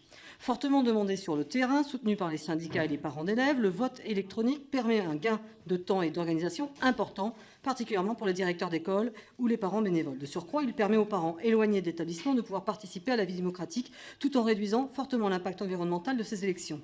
Si la loi est votée depuis plus de 2 ans, la mise en place du vote électronique n'est toujours pas effective. En effet, le ministre de l'Éducation nationale a fait part de difficultés techniques importantes, notamment relatives à un manque de moyens informatiques. Aussi, Monsieur le ministre Pape Ndiaye, lors de son audition à l'Assemblée le 2 août dernier, indiquait qu'il n'était pas en l'état possible de garantir la sécurité du vote pour les 24 millions de parents d'élèves concernés. Alors, Monsieur le ministre, pouvez-vous nous indiquer les actions que votre ministère entend ou pourrait mettre en place avec le ministère de l'Éducation nationale pour garantir un vote électronique sécurisé dans l'ensemble des établissements souhaitant se saisir de cette opportunité? Je vous remercie. Merci, Madame la députée. Laurent Esquenet-Gox.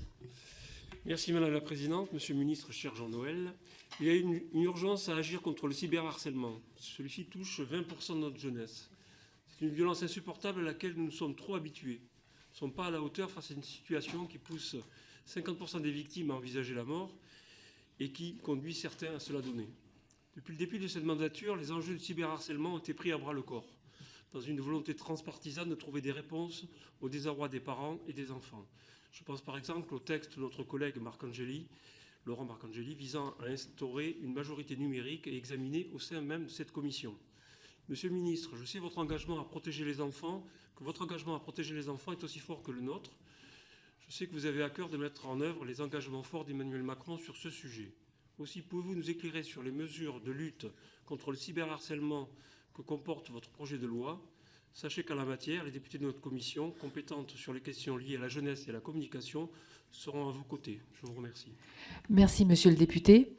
Monsieur le ministre, je vous laisse répondre à cette première salle de questions et je vous rassure, vous en aurez une suivante avec des députés qui sont encore... Il y en a encore une dizaine d'inscrits. Merci, Madame la Présidente. À la question de Fabienne Colbock, je répondrai que l'un des grands mérites du règlement sur les services numériques, ce règlement européen, est de créer une catégorie nouvelle d'acteurs que l'on appelle les signaleurs de confiance, qui seront désignés par le coordinateur des services numériques au niveau français et qui auront un accès privilégié aux plateformes lorsqu'elles auront identifié des contenus qu'il conviendra que les plateformes retirent. Sur les questions de Béatrice Piron sur l'accompagnement au numérique, je répondrai en même temps qu'à la question posée par Francis Dubois sur l'éloignement du numérique et la manière dont nous voulons y répondre. Un Français sur 3 est aujourd'hui éloigné du numérique, soit parce qu'il n'est pas internaute, soit parce qu'ils ne se sentent pas compétents.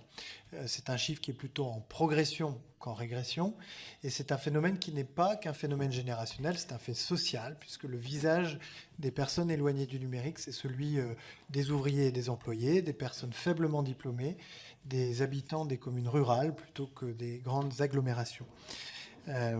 Et face à cela, en 2021, Cédrico et Jacqueline Gouraud ont annoncé le recrutement de 4000 conseillers numériques qui ont été envoyés dans les maisons France Service, dans les collectivités, dans les chambres d'agriculture, dans les associations.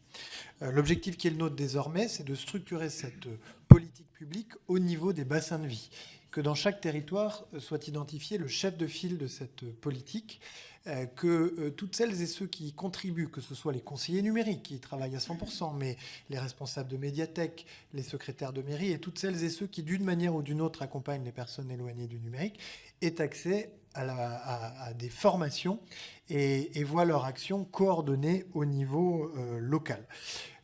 Pour parvenir à cela, nous avons confié à toutes les associations parties prenantes de cette politique le soin, sous l'égide du Conseil national de la refondation, de travailler pendant 6 mois. Ils nous ont remis un projet de feuille de route qui est, il y a quelques semaines, qui est désormais mis à la consultation, qui va faire l'objet de quelques amendements avant d'être signé et engager tous les acteurs de cette filière de l'accompagnement des personnes éloignées du numérique. À la question de Paul Vanier. Le sujet du VPN. Donc, nous mettons un certain nombre de mesures en place pour protéger les mineurs, les enfants, contre les contenus inappropriés, que ce soit pour le porno, avec les mesures que nous porterons dans le projet de loi que je présenterai demain, ou sur les réseaux sociaux, avec la proposition de loi de Laurent Marcangeli qui impose une vérification d'âge sérieuse. Sur le porno, les 2 millions d'enfants qui sont exposés chaque mois au contenu pornographique, le tiers des enfants de 12 ans qui ont déjà été exposés à des contenus pornographiques, bien souvent, c'est de manière involontaire. C'est de manière involontaire parce qu'en faisant des recherches sur Internet, ils se trouvent nez à nez avec des contenus en libre accès et des images pornographiques. Les mesures de blocage que nous prendrons ou les mesures de vérification sérieuse de l'âge des utilisateurs mettront fin à cela, mettront fin en tout cas à l'exposition involontaire de millions d'enfants au contenu pornographique. Je pense que c'est une raison suffisante pour mettre ces mesures en place, notamment s'agissant du porno. Sur les questions d'Alexandre Portier, l'engagement du gouvernement, c'est que les 250 sites du service public les plus consultés soient accessibles en 2025 et qu'en 2027, 100% des sites puissent être accessibles. Nous avons pris du retard, c'est clair. Là, je ne parle que des sites du service public, mais il faudrait évidemment que les entreprises... Il faudra que les entreprises fassent leur part. Il faudra également que les collectivités fassent leur part pour que chacun puisse avoir l'égalité d'accès aux services numériques. Je pense par ailleurs que dans la manière dont nous concevons collectivement, qu'on soit une administration, une collectivité, une entreprise, la dématérialisation de nos procédures, il nous faut changer complètement d'approche. Il ne faut pas penser qu'en dématérialisant des procédures complexes, on les rend plus simples. Ça n'est pas vrai. En réalité, on les rend plus compliqués. Il convient d'abord de simplifier les démarches qu'on impose aux usagers du service public pour ensuite les numériser et les rendre accessibles. J'étais la semaine dernière au G7 des ministres du numérique, auquel étaient invités le ministre indien et la ministre ukrainienne, qui nous ont fait une leçon magistrale de la manière dont la numérisation des services publics peut conduire à une plus grande inclusion numérique plutôt qu'à une exclusion, comme c'est bien souvent le cas lorsque nous dématérialisons un peu brutalement des procédures sans avoir réfléchi à les rendre plus accessibles au contraire grâce à l'outil numérique. À la question de Béatrice Bellamy, comment ça marche ? En 2020, une loi a été adoptée qui impose aux sites porno de vérifier sérieusement l'âge de leurs utilisateurs. Si ce n'est pas le cas, l'Arcom a le pouvoir de les mettre en demeure. À l'issue d'une période de 15 jours, l'Arcom peut saisir le tribunal judiciaire de Paris. Et cela a été fait il y a 1 an et demi par l'Arcom dans le cas de 5 sites pornographiques qui ne vérifiaient pas l'âge de leurs utilisateurs. Cette procédure judiciaire est en cours. Le verdict devrait être rendu le 7 juillet et je souhaite de tout cœur qu'il soit exemplaire.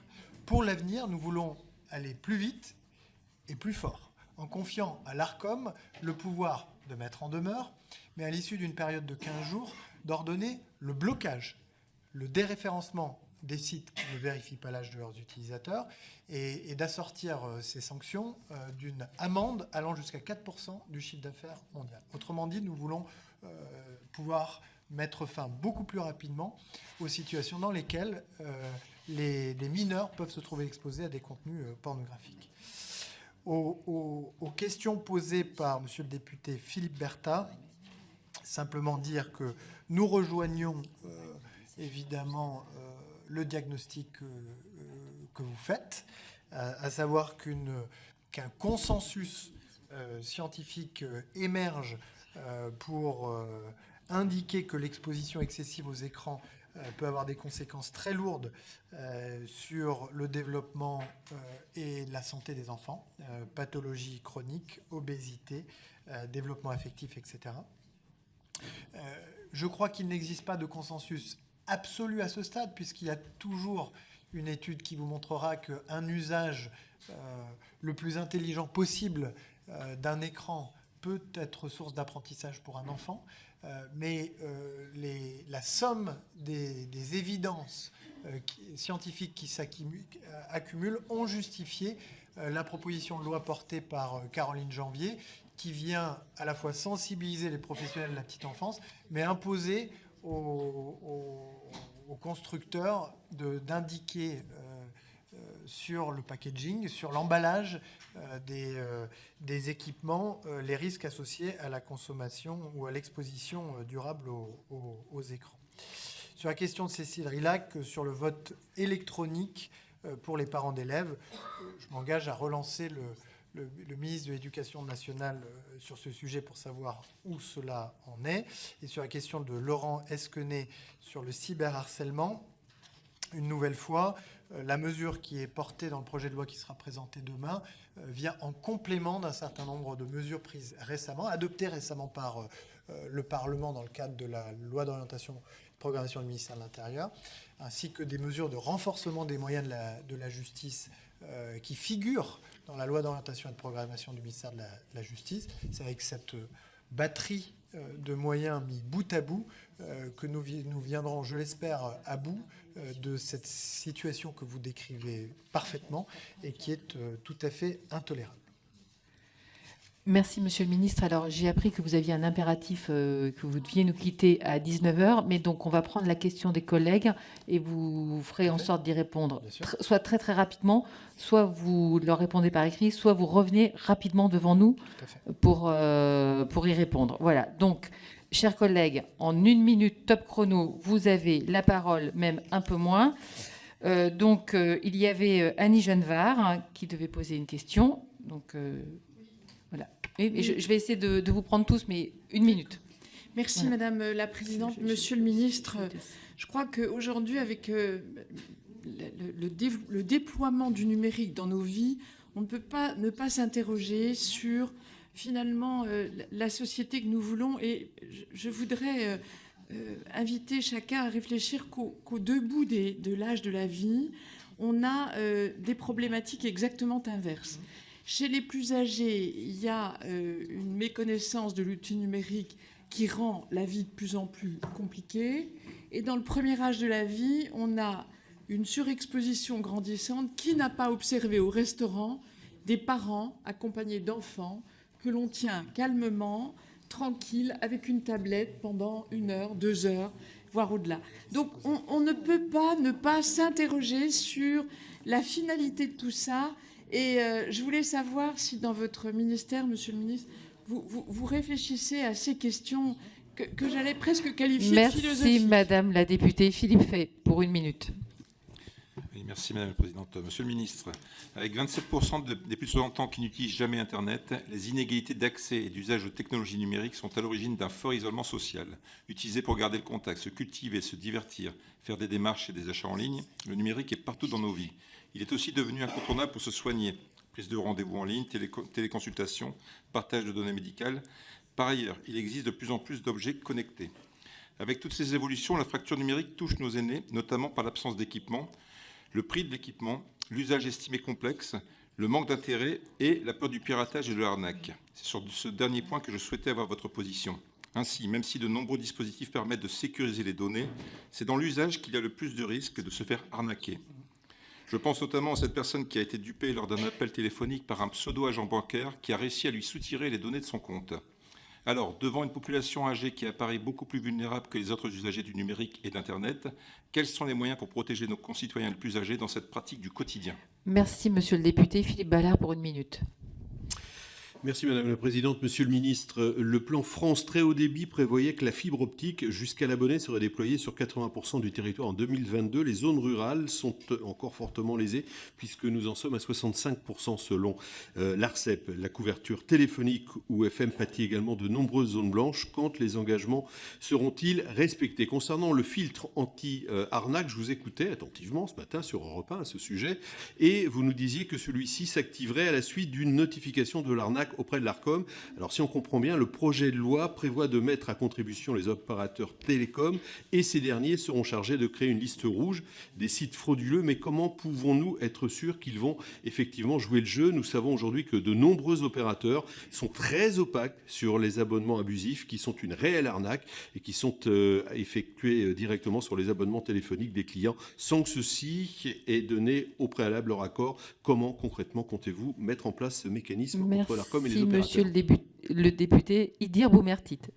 Monsieur le ministre, depuis le 26 avril dernier, nous savons que le gouvernement proposera un projet de loi demain sur l'espace numérique. La quasi-totalité des informations que nous avons reçues depuis, souvent par voie de presse, font état d'une vision réductrice de la protection des mineurs face aux dangers d'Internet. Tout ce qui nous a été permis de connaître jusqu'à aujourd'hui n'adopte que la forme de l'interdiction et de la sanction. Malheureusement, nous n'avons eu vent d'aucune mesure visant à informer, à sensibiliser, à encadrer et à éduquer les plus jeunes aux dangers d'Internet. Pourtant, il existe un grand nombre d'outils qui visent à accompagner tant les familles que les milieux éducatifs et scolaires. Il en est ainsi de l'association e-enfance du programme Internet sans crainte ou encore l'opérateur Clémy, pour ne citer que. Le recours à ces dispositifs semble pourtant relégué au second plan dans les interventions publiques des membres de l'exécutif. Donc, Monsieur le Ministre, je me demande donc quelle sera la place accordée à l'accompagnement et à la formation des enseignants, des enfants. Merci, Monsieur le député Bertrand Sort.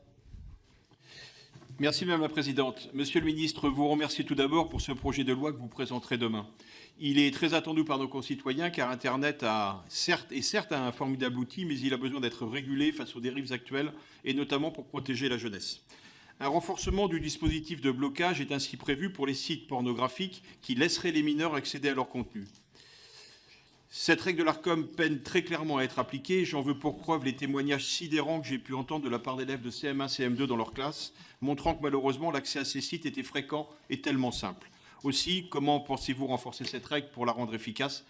C'est un enjeu, à mon avis, prégnant pour notre jeunesse. Je vous remercie. Merci. Emmanuel Antoine.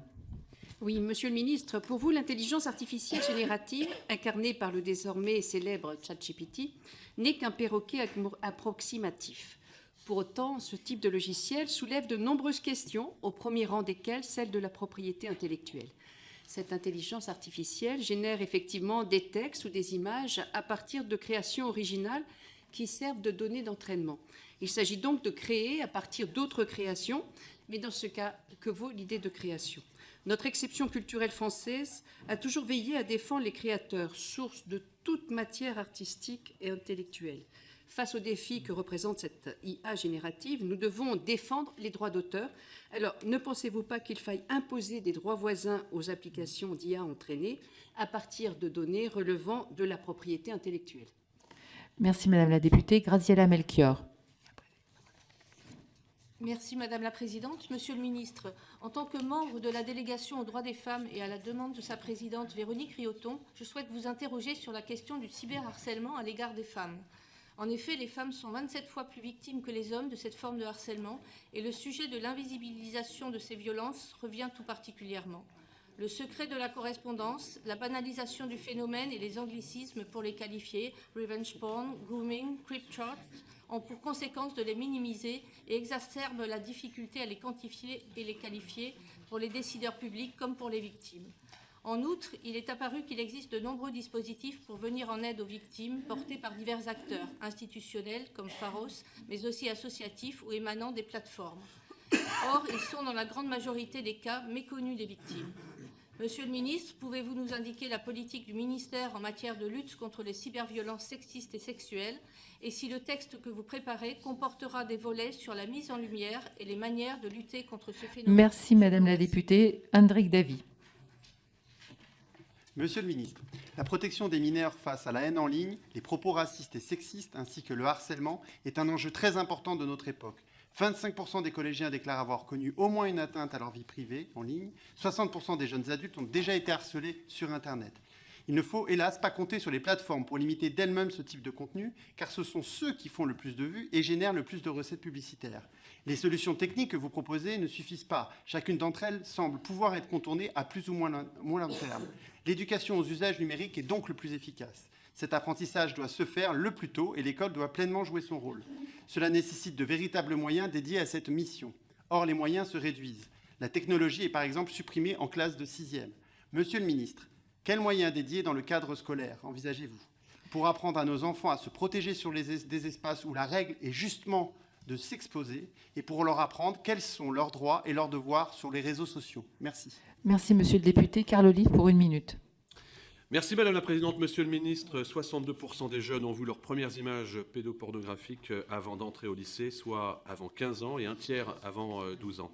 L'accès des enfants et adolescents à la pornographie est doublement facilité par la navigation autonome sur Internet et des contenus gratuits et libres d'accès de sites pornographiques illégaux.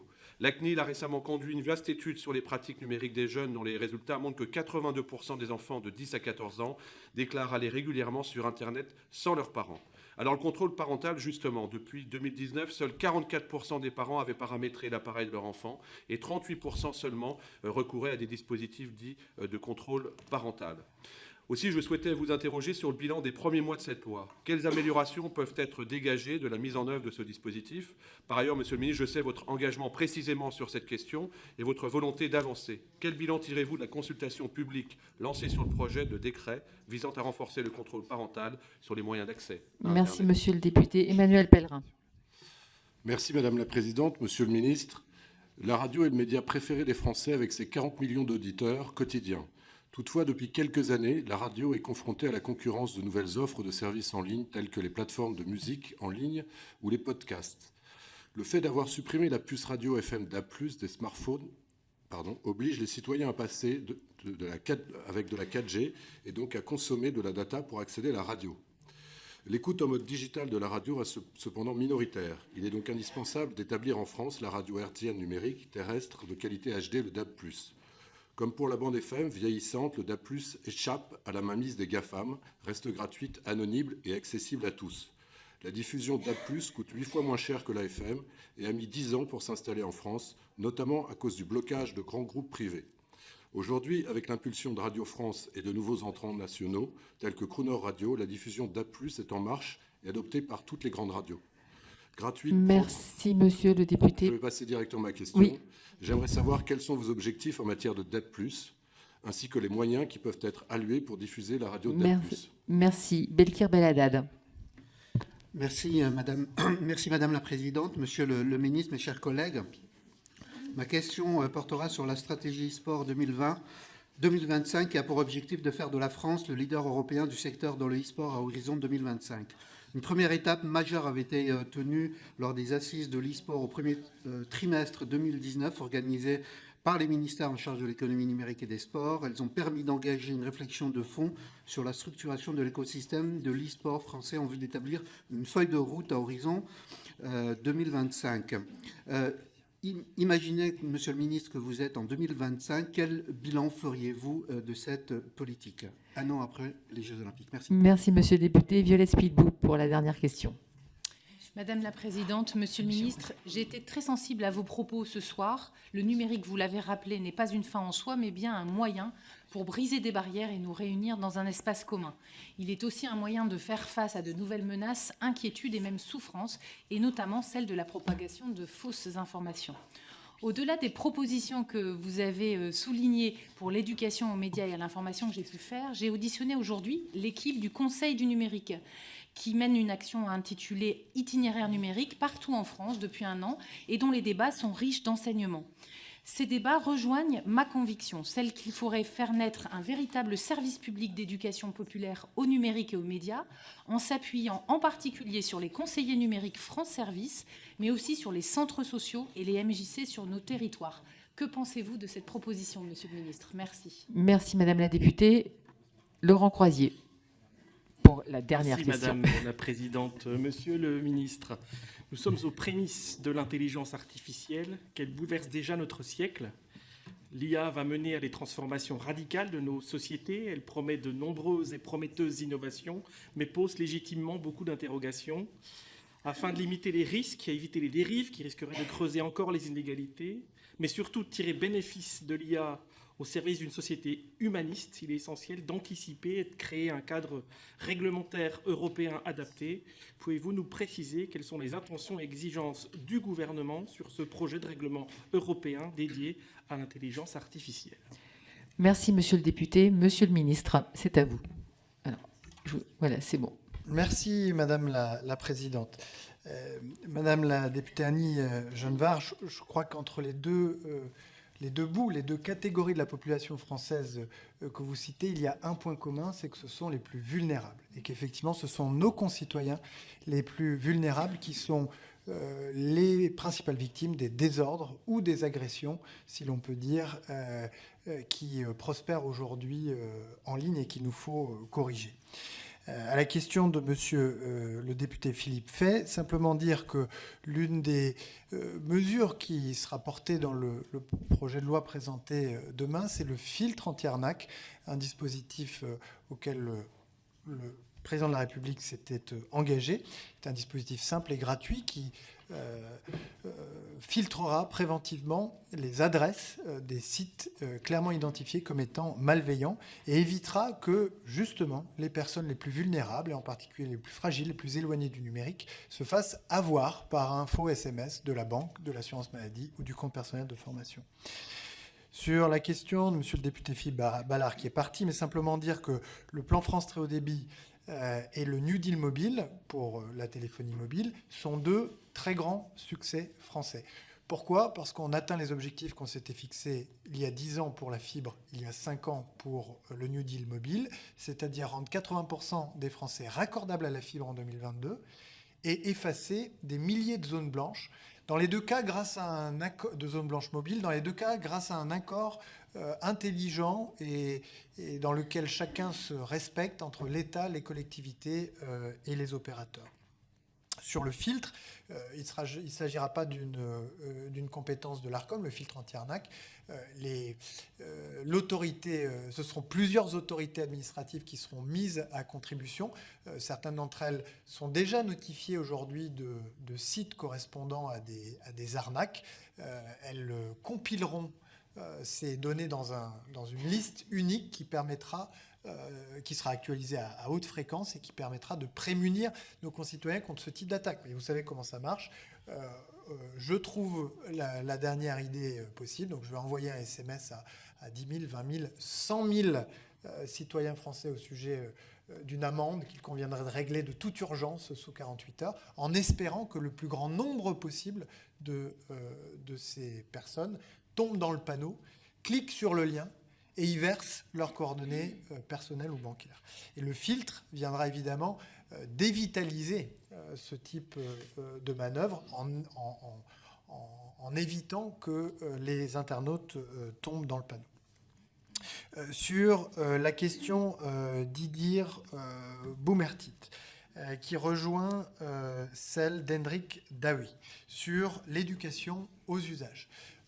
Je ne l'ai pas mentionné tout à l'heure, mais l'année prochaine, à partir de la sixième, en classe de sixième, tous les élèves seront désormais sensibilisés aux risques et aux gestes à adopter en ligne lorsqu'on est victime témoin de cyberharcèlement, lorsqu'on crée un compte sur un réseau social, etc., grâce au passeport numérique, qui est un module qui sera dispensé par PIX dans les salles informatiques de tous les collèges de France.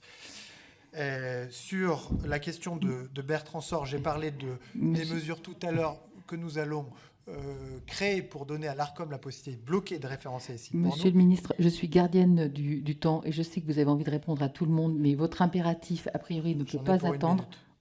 C'est vous qui... Ouais. Bon, d'accord. Sur la question d'Emmanuel Antoine, oui, en citant, en évoquant, en convoquant la figure du perroquet, même si je le qualifiais d'approximative, j'avais bien en tête qu'il y avait quelque part un problème de droit d'auteur qui s'était niché là. Nous avons réussi à résoudre le problème avec les droits d'auteur s'agissant des réseaux sociaux. Il va nous falloir trouver le moyen, même si ça n'est pas exactement la même situation, de le faire avec l'intelligence artificielle générative. Je reviendrai pas trop longuement sur la question du cyberharcèlement posée par Graziella Melchior, puisque la mesure de bannissement va compléter notre arsenal de mesures pour lutter contre ces violences faites notamment aux femmes, vous avez raison de le rappeler. Sur la question de Carl Olive, le contrôle parental, le décret est au Conseil d'État et à la mi-mai devrait en sortir. Ce qui veut dire que les industriels auront, à partir de là, une petite année pour se conformer de manière à ce que le contrôle parental soit généralisé. Sur la question de Belkir Belhaddad, l'e-sport 2025, l'objectif, c'est que ce que ambitionnait le président de la République se concrétise. Il y avait 3 compétitions internationales qui devaient arriver dans notre pays. La première, c'est la semaine prochaine. Et si vous êtes disponible pendant le pont de l'Ascension, je vous invite à venir avec moi. J'irai assister au Blast Major de Counter-Strike dimanche 21 mai et vous êtes les bienvenus. Sur la question de Violette Spielboot, je trouve cette idée tout à fait intéressante. Elle rejoint l'esprit dans lequel nous voulons construire cette politique de l'inclusion numérique au niveau local, avec des aidants numériques, avec des lieux labellisés qui peuvent non seulement contribuer à l'accompagnement des personnes éloignées du numérique, mais je crois effectivement aller au-delà et toucher à cette idée que vous développez d'éducation populaire au numérique. Enfin, à la question de Laurent Croisier, l'objectif dans lequel la France a négocié le règlement sur l'intelligence artificielle, c'est bien de placer l'homme au centre, l'humain au centre, et d'avoir à la fois des exigences pour protéger les utilisateurs de systèmes basés sur l'intelligence artificielle, tout en permettant en Europe, c'est une question de souveraineté, le développement de ces systèmes. Je vous remercie. Merci beaucoup, Monsieur le Ministre. Je vous libère. Et puis moi, je vous dis, mes chers collègues, à demain matin à 9h30 pour l'audition de Monsieur Lasserre. Merci. Bonne soirée.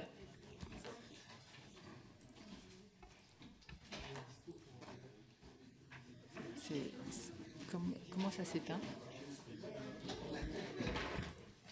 Voilà. J'avais prévu, ça se fait en fait de prendre les questions.